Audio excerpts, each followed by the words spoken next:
SKN. He's a fashion extraordinaire, social media influencer, a champion for women's empowerment, speech expert, and global superstar in his own right.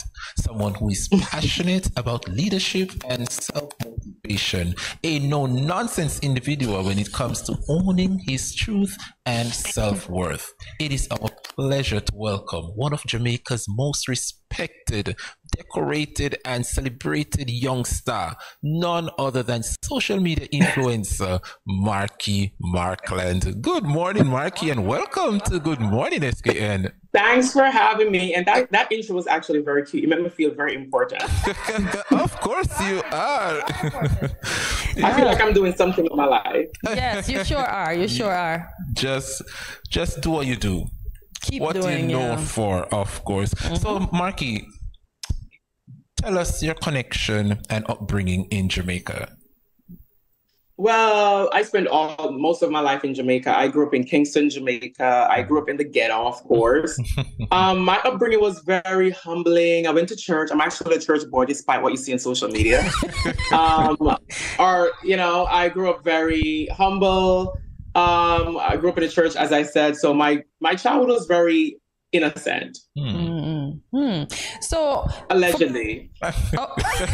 So for persons that look at you now and hear that you're a church guy, although you portray this person on social media, what do you say to them when they say, but aren't you somebody that comes from the church? Why do you do what you do? But God not turned my back. That's exactly. God is not turning us back, and I'm very much still a Christian. So hello, see you in heaven. I remember it. It was the one called Man Clown Days Done. I was driving home, and my friend was in the car, and she was telling me about actually her boyfriend called and did a batter up on the phone, and I tell her he needs some money and she better go find it. And I had a heart attack.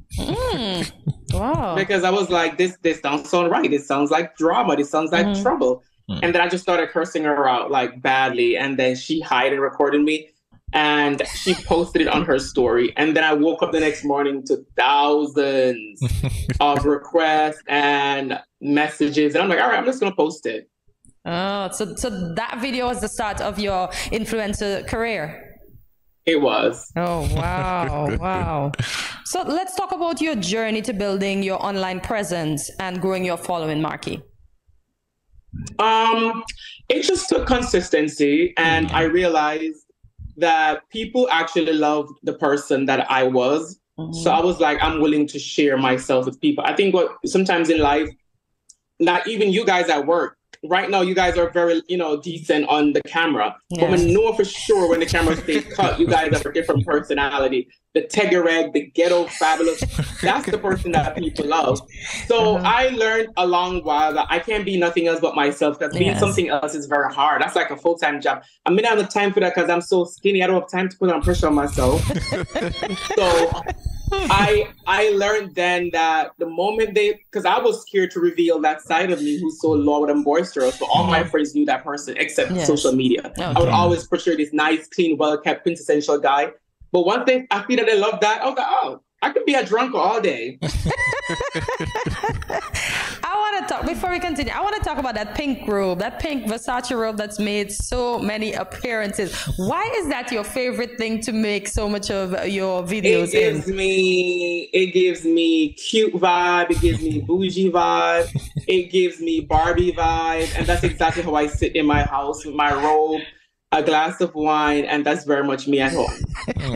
Indeed. So, Marky, share with us some of your highs and lows.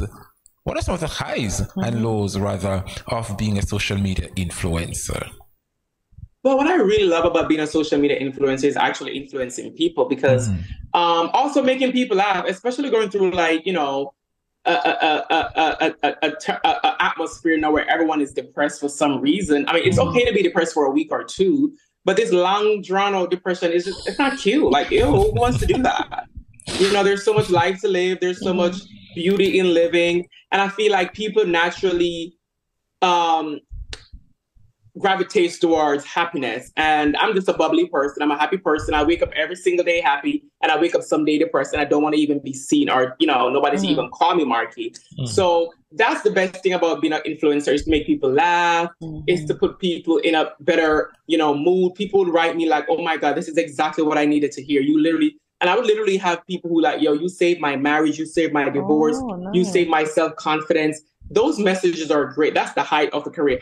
The lows is, I can't be normal again. I can't get up and be like, oh, I'm just going to work at the supermarket. I'm like, Marky, she mash up body. You got not no money. You know, it's just that once you start the journey of being a content creator, you have to really fight to go higher in your career, because it's just no turning back to be normal again. Because society we treat, especially Caribbean people, they're very bitter. So, Marky, imagine you're walking down the streets of New York. How often do you get noticed, and do you wear disguise sometimes just to have your peace? No. What you see is what you get. There's a lot of time I'm in the supermarket and people coming up to me asking for a picture, and I'm in a sweater, I look bummy, I look dirty. Like even right now, I was in the supermarket and I was moving and I look homeless, dirty like road. And this girl wanted a picture. I took a picture because I'm still pretty. So the face card never declined. But every time I walk in New York, especially, people always ask a picture. They always know me. And I always show love. I'm never too busy to say hello to fans or whatever. But if you see me on a bummy day, you're getting that shot because I'm not changing it. I like that. Of course. One thing I've admired you for over the years, Marky, no matter where you are in the world, there's just something about you still remain humble. There's just something, you still remain so humble, and I admire that about you. You know what's crazy about that? I never understood what the hype life was until I felt in the hype life. Because me growing up back home, it doesn't get any more humbler than being in the ghetto. Like barefooted. I grew up very family oriented. So me and all my cousins would walk the streets every day. So I don't know how to be anything but that. I know a lot of people will get like famous or whatever and change. But the thing about me is that I hate to change. I'll adjust, but I won't change. So I feel like the humble side of me come from my upbringings, me just being very appreciative of life, because I've been on the low end of life and I've been on the high end of life. So it's like, what's the hype for? What is it like? What do you have to prove? I mean, I have nothing to prove to nobody. I mean, know who me is. So I don't need to be like, oh, I got money now, so I could be better than people. Nobody's not better than. One thing about us Caribbean people, we hate people who act like them better than we. That's it. So I would not give that kind of vibe. Listen, it's the accent for me. Exactly. He's good one time and then he just breaks it. So, Marky, I want to talk about the move from Jamaica to the US. What was the transition like? How easy did you fit in? What were some of the difficulties that you encountered before we continue on? I actually knew I wanted to move to America ever since I was little. You know, it's just I was always that delusional boy in high school who says that I'm going to be on TV. I would literally be in high school on the phone with Beyonce. Allegedly. And I would literally be like, oh, I'm hosting the BET Awards this weekend, telling my friends. And they'd be like, oh, yeah, he's a Bellevue patient. So I was actually manifesting that. So when I can move, after college, I got an internship here. And I was like, I'm not going back home. I was like, why would I? Like, it's so fun here. It's fab. And my mom took that very hard. She was like, I want you to come back home and da-da-da. But, you know, eventually she got it because I take care of her now, so she's fine. So it was an easy transition. It was more so seeing everything that you dreamt of that the Caribbean don't have to offer. All these opportunities are here. So I just kept on attacking them, which is one of them is fashion, working, making way more money, education, the whole life of it all. It was just so much in abundance. And I was just so happy and excited to just delve in it. And that's exactly what I did. Of course. So, Marky, we spoke about you being a social media influencer, and you just touched that you are also in the fashion business as well. Where did you go? I mean, where did you learn it from to become this fashionista? Like, who do you look up to when it comes down to fashion? I think I've always loved fashion ever since I was little. Like, no matter how dirty, no matter how cheap my clothes was back in the day, oh, I was putting it on. Oh, yeah. But the thing about it, I think my dad, because my dad lived in America while I was in Jamaica, and he would send bottles of clothes. So I was used to getting, you know, foreign clothes, and I would put them together. My brother would just put anything on, not me. Like everything has to match. It has to be ironed. If it's a regular boy t-shirt, I'm tying the back, I'm tying the side, I'm rolling the pants foot. Like I was the only one in Jamaica in probably my class wearing blazers and stuff. I was always into fashion. My mom would leave the house and I should take off our clothes and put them on and walk up and down in the house in our heels. So I've always been into fashion, but coming here and you're realizing that you can be a different person every day with fashion. Mm-hmm. And I look up to people like Rihanna and, you know, a fellow Caribbean, like she said, when she came here, she was excited. Because when you're in Jamaica, there's not much we can do with the fashion, but just, you know, go downtown to the arcade. I would buy all the fake clothes and 20 of us in the party in it. But then you come here, you realize you can even go to H&M, Zara, the designer stores and choose so much options. It was like a kid in the candy store. Oh, nice. Wow.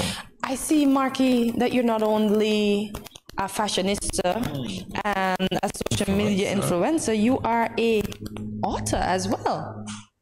What got you into writing? I am. Pandemic and depression. I was in my apartment in LA, stressed, so depressed, because I just moved from New York to LA, and all my family was in New York, and I was just in LA because I thought, I'm going to Hollywood. I'm gonna be a big superstar, now I'm about to start acting in movies. As Milan in LA, the world shut down. He said, Jesus Christ, what can I this for me? So I was locked in the house every day. I talked to pure demons. Anybody know me? I can't sit still. I literally have to travel every week. I have to do something. I have to constantly stay busy like a madman. So I was in the house and I was just like, I have no energy to go on live and go tell nobody to be mad. The day is done. Everybody's calling me every day, come on live. I'm not coming on live. I'm depressed. I want money. I'm stressed out. I'm broke. I'm hungry. So I was like, you know what? I'm gonna write this book. I hit up a publisher and she was like, hey, this is what you need to do. I was like, okay, first of all, let me get this part straight. I'm going to have a lot of grammatical errors because in high school, whenever I used to pay attention, I was always having my own class. Mm-hmm. So I'm just going to write what I think the word sounds like and it should spell like. You correct it for me. Like, that's fine. That's why I'm the editor. So I wrote a long book, and I'm sure that's why it's condensed so small, because half of it never makes sense and spelled properly, but she got the message.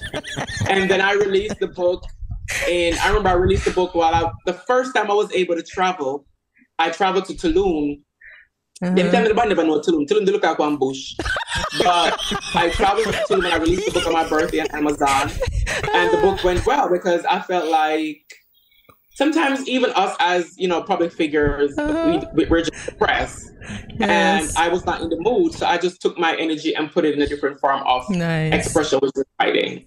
Nice. Listen, you're making me cry. You have everyone in the studio cracking up, Marky. It's so natural for you. No, seriously. Like, you know what, you guys wasn't depressed in the pandemic?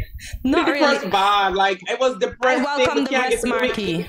I welcome the rest. I welcome the rest. So I wouldn't say depression held me in the pandemic. Depression holds me in the busyness of life, I find. Yeah. No, seriously. Like, it's okay to say that you're depressed, but just don't stay depressed, because who wants to be depressed? Exactly. Like, when you're depressed, you have all sorts of crazy thoughts, and then you think about it like, actually, I don't want to end my life. I want to be pretty. I want to wake up every day and stress out people. I want to wake up every day and travel. I want all the girls to be mad. And I got people to be depressed over me. So be happy. Get over your situation. And if you can't fix it, left it. Exactly. And another for you, Marky, there are so many other social media influencers out there, but what is it that sets you apart, and what is it that kept so, let me say, what's the word? Relevant. Still relevant after all these years. You know, I thought about that because sometimes I'm home and I'm not in the mood to make videos. And the moment I drop a video, everybody starts reposting. And I'm like, oh my God, I'm still like me, because you still have those little feeling as a social media content creator. Like, am I still a thing? Like, is the market thing still fab? And I will like drop content and they eat it up. And I'm like, oh, I'm still a hot gal. But I think the relevance thing, because I think it's just my realness. Yes. It's like natural. Anything I'm feeling, which sometimes current affair or current situation that we all are going through, it's relatable. Because one thing I'm going to do is click the record button and I'm going to talk exactly what's on my mind. Okay. Sometimes I will look back at videos and I'm like, Jesus Christ, I'm careless. I'm not having no home training. But it's just really what I felt. So I feel like people are always going to relate to people who are real and people who are going through what they're going through, or people who saying something that's happening now. And also, I don't like that when people force content. Like, you know, you look at some people's content and be like, that's just so forced, but it's funny. I don't do that. I just give it like it is. And I think that's the main thing that people like about me, is the fact that I just keep it real, and what you see is what you get. Of course, certainly. And Marky, I mean, we could go on and on talking with you all day, but the time is up on us. But just before we go, you have, as I said earlier, you have so many fans down here in St. Kitts, and so many persons does watch Good Morning SKN in your own way, in your own authentic self. I want you to shout out to all of those who are watching Good Morning SKN right now. Shout out to all the beautiful people in St. Kitts, the good up girl them, the pretty girl them, the big body girl them, the skinny girl them, the educated girl them, the dunce bat them, the one that might eat but still love me and still have a tune in. Big up all the followers and all the fans of the SKN show. Love yourself, big up yourself, talk good about yourself, and let the haters heat it up.